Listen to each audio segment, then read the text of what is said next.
Er wie geen ontkomen aan. En dan ga ik het door de buien. En die buien die blijven voorlopig en de depressies die blijven voorlopig het waarbeeld bepalen.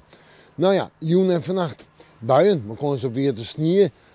Via de opklaringen en in het kust- en watergebied komen ze buien met tongen zelfs. Jawel. En verder de temperaturen 1 of 2 graden op het Vesterloon, 3 graden op de Eiloon. En de wind gaat om, is zwak. Er is kans op mist op het Vesterloon. Maar letterlijk komt die wind meer en meer uit het naar de eerste mei. Heel het onkrachtig, geldt vooral voor het kustgebied. En dan viel die koud aan. Morgen buien met kans op. Ja, weer te sneeuw. Maar de zin is er ook bij. Vooral in de midden flinke droge perioden kennen we er nog wel even op uit. En de temperaturen morgen zijn 4 rond zo'n graden.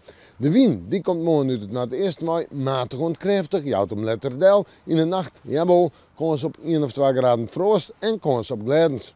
Wel, manje, betiden ruim, maar eerst ik kans op weer te sneeuw. Temperatuur zijn 3 of 4 graden, een koude, kille dag. En op deze, de zinnen er terug bij, buien, temperatuur hoger, zo'n 6 graden, misschien wel zonneplakken. En op waanzin hebben we het dan weer over winterse buien, komen ze weer te sneeuw, de zinnen erbij, ruim en een temperatuur om er bij de 4 graden heen. Nou, daar blijft het dan bij. We moeten manje maar weer even in het waarschuwen.